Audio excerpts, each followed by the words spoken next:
Olá, gente. Hoje nós vamos falar do nosso sistema urinário. Por que urinário? Antigamente, ele era chamado de sistema excretor. Mas quando se fala sistema excretor, pensa-se apenas em eliminar algum produto. Hoje sabemos que ele é muito mais do que isso. Ele, na realidade, mantém o equilíbrio hídrico e iônico do nosso organismo. Por esta razão, mudamos. A terminologia hoje é sistema urinário, porque esse controle e até a própria eliminação é feita através da urina. O sistema urinário é composto de duas partes, o rim e as vias urinárias. Vamos cuidar primeiro do rim. Por quê? Porque o rim é o nosso excelente sistema de filtragem. É a partir dele que o nosso sangue será filtrado. As impurezas serão retiradas, os excessos serão retirados. As vias urinárias apenas vão transportar a urina para o exterior do nosso corpo. Mas será que as pessoas sabem por que nós urinamos? Será que as pessoas conseguem entender a grande importância do rim? Por isso fizemos uma pesquisa. Perguntamos se as pessoas sabiam por que elas fazem xixi. Vamos escutar.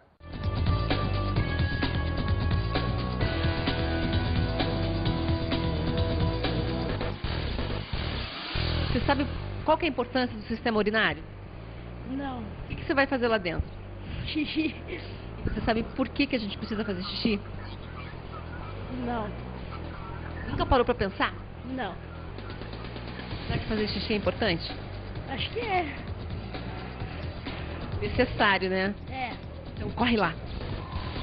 Sabe por que a gente faz xixi? Aqui tá um monte líquido, né? Daí tem que esvaziar a bexiga. Eliminar excesso de sais e, digamos, lixo molecular, assim, tipo restos de proteínas, restos de carboidratos, enfim, que o organismo não consegue degradar normalmente. Quem teve alguma vez uma crise renal sabe como é importante fazer um xixizinho. Sabe qual que é a finalidade do sistema urinário? Acho que é de eliminar, né? O que não tem proveito, assim. Então xixi é uma coisa legal, né? Com certeza. É essencial, né? Se a gente não fizer xixi, a gente teria sérios problemas, tipo de imunidade, enfim. Para filtrar, né? Que o rim, no caso, ele filtra, né? A nossa urina. Senão a gente vai cada vez tendo mais sais que vão ficar se cristalizando e vão formando a pedra no rim. Foi isso que você teve, pedra no rim? Foi. Pensou sobre o assunto? Quem pensou sobre o assunto? Não. Que tal a sensação? Alívio, né? Vamos falar inicialmente na eliminação de resíduos, para depois pensarmos no equilíbrio. E qual é o principal resíduo da nossa urina? É a ureia. A ureia é resultado de um processo químico ao longo da transformação das proteínas.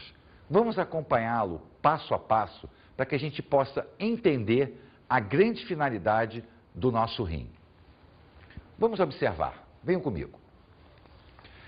Essa estrutura toda que nós estamos vendo aqui se chama aminoácido, que é o grande formador das proteínas.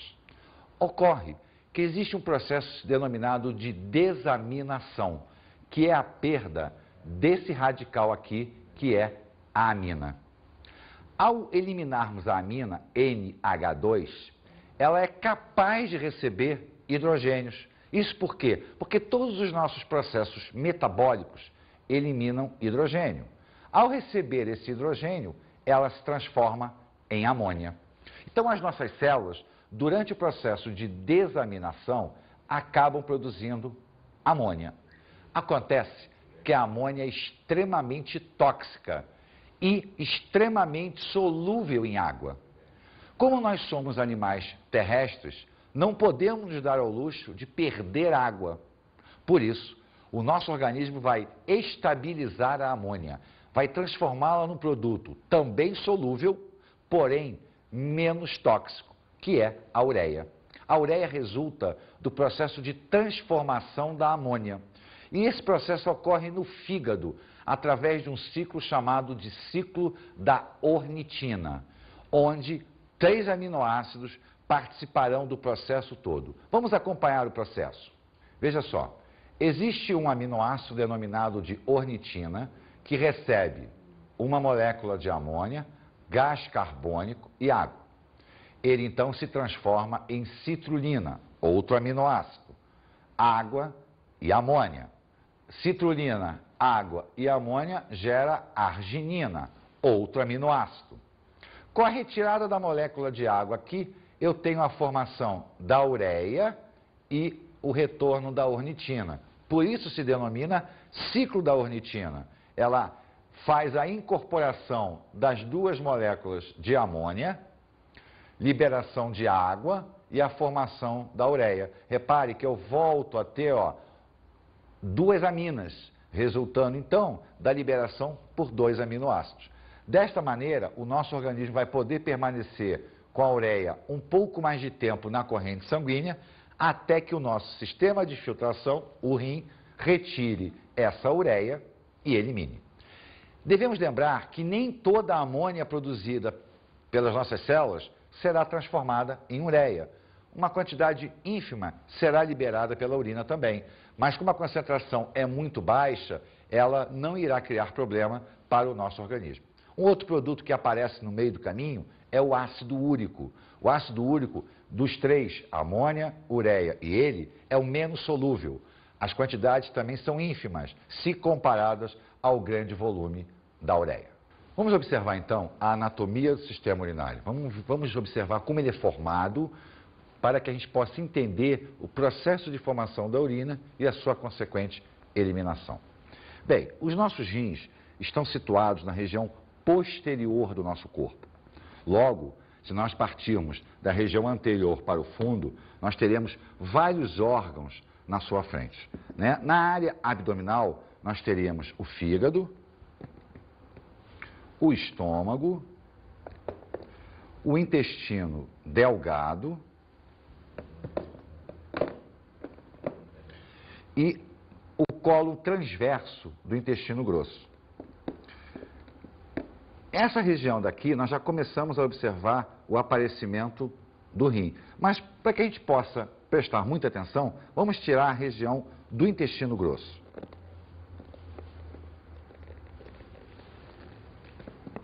Então, observe que nós temos aqui, os dois rins na região posterior do nosso sistema. Então, os rins, nós temos dois, as vias urinárias, que corresponde aos ureteres, que vai caminhar até a bexiga.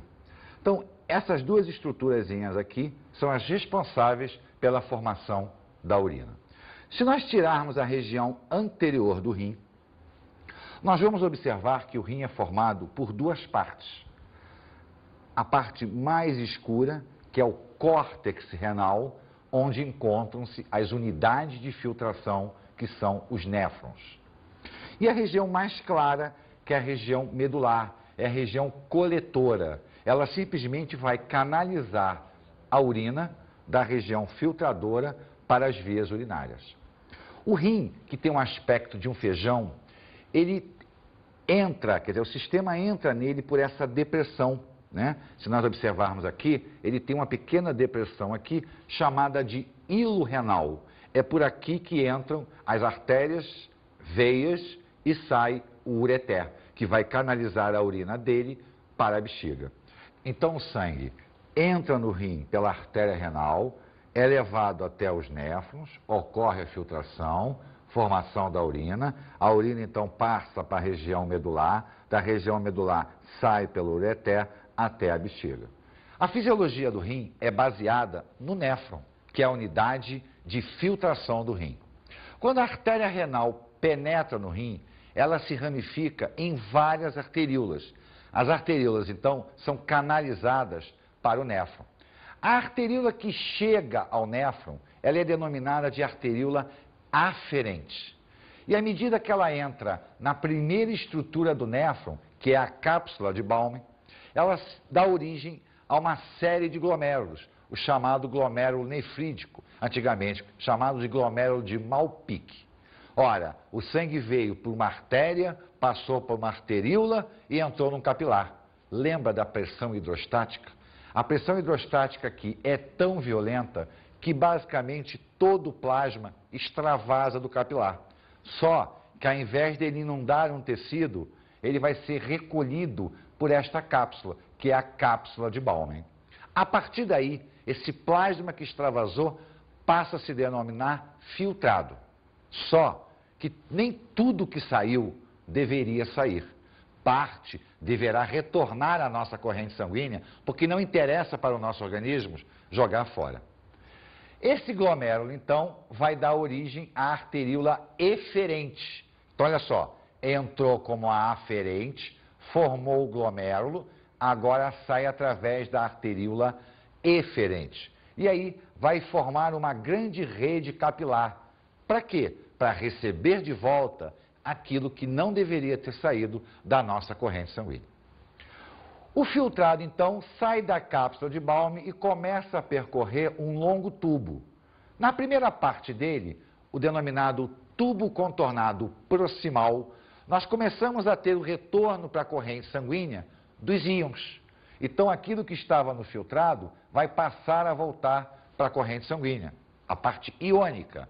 Sódio, cloro, potássio, magnésio, e eles voltam por transporte ativo. Então, olha que interessante. Basicamente, 80% a 90% da água que forma o sangue saiu formando o filtrado. Eu agora tenho o retorno de íons para dentro da corrente sanguínea. Ora, esse sangue que perdeu basicamente toda a sua água está com uma concentração altíssima. Em compensação, o filtrado está com uma concentração muito baixa. Então, eu tenho uma diferença de concentração muito grande entre o sangue e o filtrado. Por isso, na segunda parte do nosso tubo contornado, a chamada alça nefrídica, eu começo a ter o retorno da água por osmose, do filtrado para o sangue. Então, a pressão osmótica do sangue é tão alta que ele puxa muita água de volta. Porém, nem toda. Ela, então, continua a percorrer o tubo contornado, agora numa área mais distante, denominado de tubo contornado distal. E é neste momento que começa o controle de equilíbrio do nosso corpo, que nós vamos falar daqui a pouquinho. Vamos pensar apenas agora na eliminação da ureia. Do tubo contornado distal, então, ele vai passar para o tubo coletor. O que chega aqui já é urina. Então vamos dar uma caminhada novamente.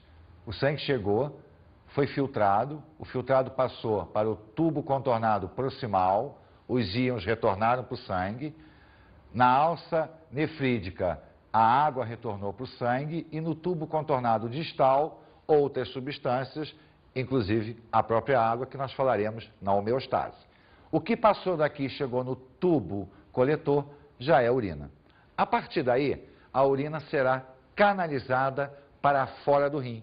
Mas antes, nós não podemos esquecer que toda essa região daqui está no córtex renal. O nosso córtex possui aproximadamente 1 milhão de unidades filtradoras dessa. Como nós temos 2 rins, nós temos em torno de 2 milhões de unidades filtradoras. Esses tubos coletores, então, vão migrar, vão ser direcionados para a área da região medular, que vai canalizar a urina para fora do rim. Vamos observar novamente no nosso modelo esse trajeto da urina? Bem, vamos acompanhar então o trajeto daqui. Olha só, a filtração ocorreu nessa região. Então, os néfrons estão situados nessa região daqui e a urina passa a ser canalizada então para a região medular. Os tubos coletores desembocam nas chamadas pirâmides renais. As pirâmides renais desembocam nos cálices renais e os cálices na região do bacinete. O bacinete, então, a urina será transportada pelo ureter até a bexiga. A urina não cai por gravidade, ela é transportada por movimento peristáltico. Então, ela vai ser empurrada do rim em direção à bexiga. Então, à medida que o rim vai filtrando, e isso acontece 24 horas por dia, o ureter vai transportando a urina até a bexiga. A bexiga é uma bolsa muscular, está situada na região anterior da nossa pelve, e ela vai recolhendo a urina. À medida que ela vai enchendo, quando ela atinge uma determinada volume, ela entra em contração peristáltica. É a nossa sensação da vontade de urinar. Acontece que a saída da bexiga para a uretra, ela possui um anel de musculatura estriada. E a musculatura estriada é aquela que obedece à nossa vontade. Com isso, nós podemos sentir a vontade de urinar, que é a contração da bexiga, mas conseguimos reter a urina, porque o anel só irá abrir por ordem do sistema nervoso central. Esse anel, então, vai controlar o esvaziamento da bexiga através da uretra. Lembre-se que a uretra simplesmente conduz a urina. A contração ocorre na bexiga. É diferente do peristaltismo do ureter. Bem, lembra que nós começamos a falar no equilíbrio do nosso corpo? Na realidade, além de toda essa estrutura para a eliminação da ureia, existe também o controle homeostático. O que é isso? É a manutenção do equilíbrio orgânico. O nosso organismo tem que estar estável, tanto quanto a quantidade de água, quanto a quantidade de íons. E essa função toda é executada no tubo contornado distal. É ele que vai ser o responsável pela manutenção do equilíbrio, eliminando aquilo que está em excesso ou retendo quando está em falta. Vamos observar o nosso esquema para que a gente possa entender esse funcionamento. Vamos lá.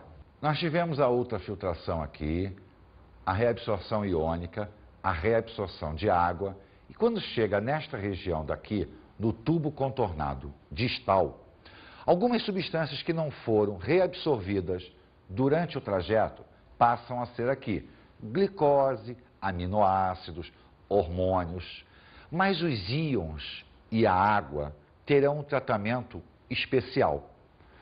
Essa região daqui, ela é sensível à variação hormonal e nervosa. Nós temos uma glândula denominada de suprarrenal que produz determinados hormônios que vão controlar a reabsorção iônica dessa região. Por exemplo, se o nosso organismo está com falta de sódio, um hormônio denominado de aldosterona vai interagir nesta região, aumentando a permeabilidade da região para o sódio. Com isso, nós absorvemos mais sódio para a nossa corrente sanguínea. Um outro hormônio que trabalha nesta região daqui é produzido na hipófise, uma glândula situada no nosso encéfalo, numa regiãozinha chamada região da neurohipófise. Esse hormônio se denomina ADH, que é o hormônio antidiurético. Qual é a finalidade dele? É aumentar a permeabilidade desse tubo para a água. Nós não podemos esquecer que grande parte da água já foi reabsorvida na alça nefrídica, pela diferença osmótica que existia entre o filtrado e o sangue. Porém, nessa região daqui, a reabsorção de água será controlada por esse hormônio. Isso porque a região que produz esse hormônio, que é a região do hipotálamo, ela é responsável pelo controle térmico e hídrico do nosso corpo. E o controle térmico, ou seja, a manutenção da nossa temperatura interna, depende fundamentalmente da água. Quando o nosso organismo tem a temperatura dele elevada, ele coloca água, porque a água consegue retirar o calor. Quando o nosso organismo está com a temperatura mais baixa, o nosso corpo não coloca água. Então, ganhar ou perder água vai estar muito ligado a essa região. Por isso que quando nós precisamos guardar mais água, por exemplo, no verão, o nosso organismo elimina esse hormônio, que é o antidiurético, ou seja, contra o ato de urinar, aumentando a permeabilidade dessa região e reabsorvendo mais água para a corrente sanguínea. Neste caso, nós vamos urinar menos, quer dizer, o volume urinário é menor e a nossa urina será mais concentrada, porque ela terá menos água. Por outro lado, quando nós estamos com excesso de água ou a concentração do nosso sangue está tranquila, está baixa, esse hormônio não será lançado na corrente sanguínea, não com a intensidade que deveria. Por isso, a água não será tão absorvida nesse ponto. Ela vai passar, ela vai ser eliminada junto com a urina. Então, o nosso volume urinário tende a aumentar. Nós vamos urinar mais e, consequentemente, a nossa urina estará mais diluída. O álcool consegue interferir nesse hormônio. Então, essa região do nosso néfron, ela não está só ligada ao controle de eliminação de toxinas, no caso da ureia. Ela está muito mais ligada, ela é muito mais importante para a manutenção do equilíbrio hídrico, no caso da água, e iônico, no caso dos rins. Inclusive, quando ocorre uma falha de reabsorção iônica aqui, ou seja, a gente absorve sódio demais, porque temos excesso de sódio, quando a gente come muito sal, o que vai acontecer? A gente vai aumentar a concentração sanguínea. O nosso sangue vai ficar mais concentrado, porque ele vai puxar mais sódio para ele. Ao puxar mais sódio e, consequentemente, subir com a concentração sanguínea, vai forçar a maior reabsorção de água. Então, o volume sanguíneo aumenta. Não porque deveria, mas porque nós estamos puxando mais água devido ao aumento da concentração. Com isso, a força hidrostática dentro da parede do vaso aumenta. Daí a elevação da pressão sanguínea. Por isso o sal aumenta a pressão sanguínea, porque aumenta a concentração do sangue e nós temos que puxar mais água. Por que o médico receita um diurético? O diurético vai atuar nesta região daqui. Quando a água sair do sangue, caminhar, ela não retorna para a corrente sanguínea. Nós vamos urinar mais. Mas essa perda de água é justamente para quê? Diminuir o volume dentro do sangue e, com isso, diminuir a pressão. Então, repara que essa estruturazinha, onde nós possuímos em torno de 2 milhões, ela está muito ligada também à manutenção do equilíbrio orgânico. Isso se chama homeostase. Todos os animais têm o seu ponto de equilíbrio, sejam eles de origem aquática, sejam eles de origem terrestre. No nosso caso, o nosso rim é o responsável por esse equilíbrio. Vamos falar agora das doenças renais. Vamos observar as duas grandes doenças provocadas, uma por insuficiência de um hormônio e a outra pelo mau funcionamento do rim com N causas. A primeira se chama glomerulonefrite. A palavra it indica que é um processo inflamatório a nível do néfron e lá do glomérulo, na região que ocorre a ultrafiltração. Vários fatores, infecções bacterianas, hipertensão arterial, diabetes, provocam a destruição dessa região. Com isso, o rim começa a ter deficiência em filtrar o nosso sangue. À medida que a doença se agrava, se ela não for controlada, o rim vai parar de funcionar. É o que nós chamamos de insuficiência renal.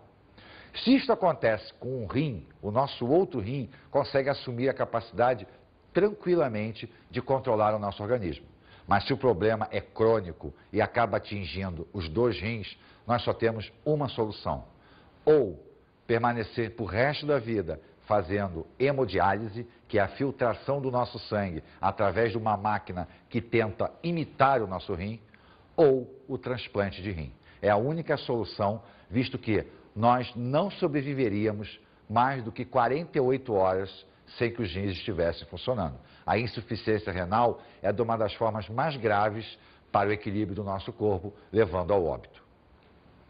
Uma outra doença é a diabetes insípidos. Cuidado, não confunda com diabetes mellitus. A diabetes mellitus vem da falta total ou parcial de insulina e, com isso, a manutenção da taxa de glicose na corrente sanguínea de maneira muito elevada. A diabetes insípidos está ligada àquele hormôniozinho, o ADH. Por uma falha genética, por um tumor de hipófise, nós temos a nossa produção de ADH diminuída. Com isso, nós não reabsorvemos a água no tubo contornado. À medida que isso não acontece, a nossa perda de água é muito intensa, o que leva a gente a um quadro de desidratação. É óbvio que a doença tem duas formas. Ela pode ser uma forma leve, que é altamente controlável, ou uma forma grave, levando o indivíduo, por exemplo, a urinar mais de 20 litros de água por dia, quando a média nossa é em torno de 1,5 litro. Então a perda de água é tão violenta que provocaria uma desidratação muito grave, levando ao óbito. Nesses casos, nós temos que administrar de maneira artificial o hormônio. Por que diabetes? Né? Vocês devem estar se perguntando, mas uma tem a ver com a água, a outra tem a ver com insulina, com glicose. É porque em ambas, tanto na diabetes mellitus, ligado ao problema da glicose, quanto na diabetes insípidos, ligado ao problema do hormônio, nós temos perda de água. E a palavra diabetes veio do grego, que significa cachoeira, muita água. Então, em ambos os casos, nós urinamos muito. Devido ao excesso de glicose e à alteração da concentração sanguínea. O outro, pela falta de hormônio. Tanto a diabetes quanto a glomerulonefrite são graves doenças. Inclusive, a diabetes mellitus, aquela da glicose, é capaz de danificar o sistema nefrídico e, com isso, levar o ser humano a uma glomerulonefrite e, posteriormente, à insuficiência renal. Uma outra doença muito comum é o famoso cálculo renal, né? E que tecnicamente se chama litíase. E o que vem a ser isso? Durante o processo de filtração, cristais provenientes da oxidação de alimento passam pelo sistema.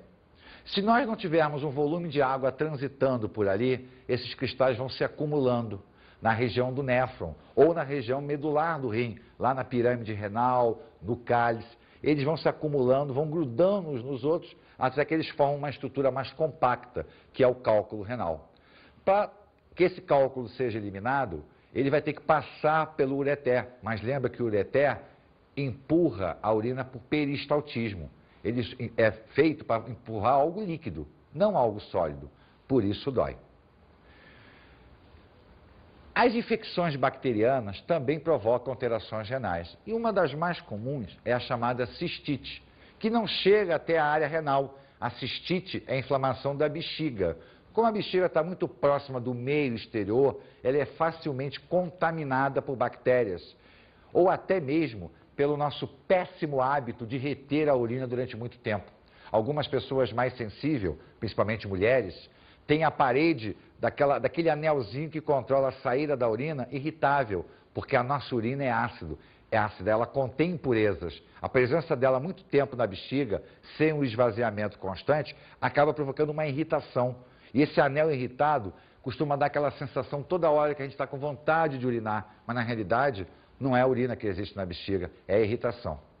Então, nós devemos cuidar muito do nosso sistema excretor, do nosso sistema urinário, visto que ele é extremamente importante para a manutenção do nosso corpo.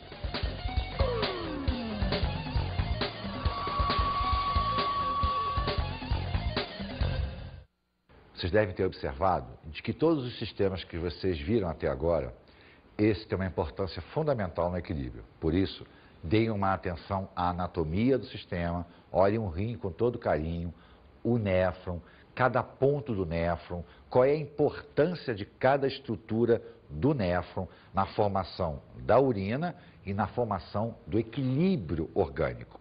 Óbvio, atente para o trajeto, funcionamento do ureter, da bexiga. Se existem outros métodos de prevenção contra as doenças renais, o que nós podemos fazer no nosso dia a dia para não sacrificar tanto o funcionamento do nosso rim. Com certeza, você vai começar a entender muito bem como a gente funciona. Um grande abraço para você.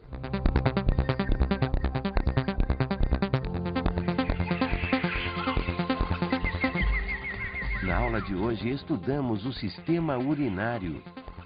Da posição orgânica do rim e das vias urinárias, o mecanismo de funcionamento do sistema renal e do sistema urinário. Vimos a fisiologia do rim. Falamos do mecanismo de ultrafiltração do néfron, vimos o mecanismo de reabsorção, tanto a nível de tubo contornado proximal, alça nefrídica, tubo contornado distal. Falamos da homeostase provocada pelo sistema distal. E observamos as doenças renais. Falamos das principais doenças renais, da glomerulonefrite, da diabetes insípidos, do cálculo renal e da insuficiência renal como um todo. Bons estudos!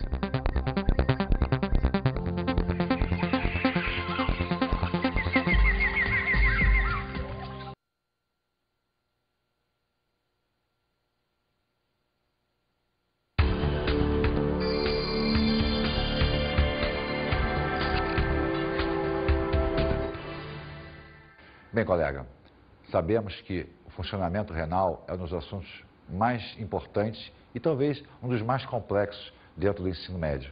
Então, uma atenção especial, não propriamente na anatomia, mas na fisiologia do néfron.